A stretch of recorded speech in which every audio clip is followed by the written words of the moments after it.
Reka tubone gukora subscribe kuri uno munsi ni inkuru inezereye ku mupiyoniya uwo ari we wese kuri wewe mining Pi network.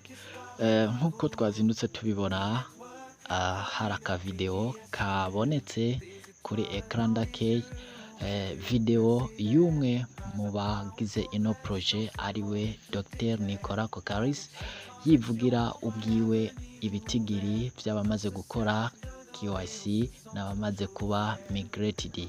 No kuvuga imiliyoni 18 ziramaze guhabwa KYC, nayo abagera ku miliyoni 8 bakaba bamaze guhabwa migration. Muri no video asigura ko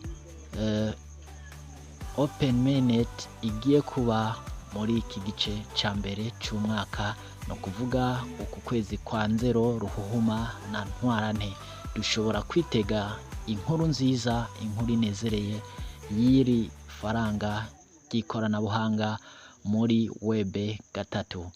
Wewe wamaze kumenya ino nkuru ukaba uri kura mininga, ndaguteye intege ukomeze umininge udasivye, amasaha 28 atagucika.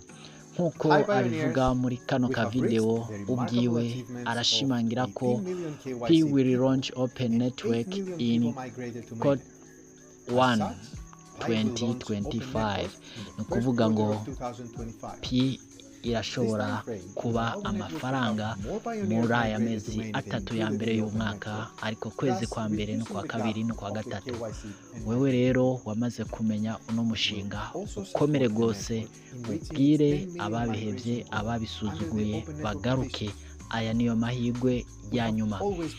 Mbibutse yuko iyi Pi ariyo izanye iyindi generation igira gatatu, iyindi revolution, iyindi mpinduka itarimenyerewe ku buhinga ngurukana bumenyi mu bijanye na internet.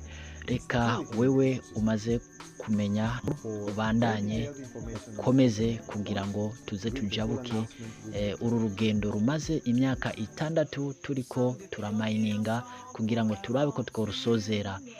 Icyo womenya nuko iyi nkuru yamaze gushika ku mbuga zose za Pi network, arizo nkuko bamaze kuvyandika bonyene ubwabo bakavyivugira ko Open Network au premier trimestre itarengana uno mwaka wa 2025. Suzuma konte yawe urabe ko wakoze ama verification asabwa yose, urabe ko hari ico wobuhagije. Ukaba tarakora kimwe muri ivyo, wegere ababishoboye bagufashe kugira ngo ubisonzere. Nawe ukirinde migration utegereze notification baguhereza, nubona liveness uyikore. Utegerezwa kumenya ko konte yawe itegerezwa kuba yujuje ibi bintu byose. Ubirabe neza bizogufasha muri urugendo rwo kumininga Pi network.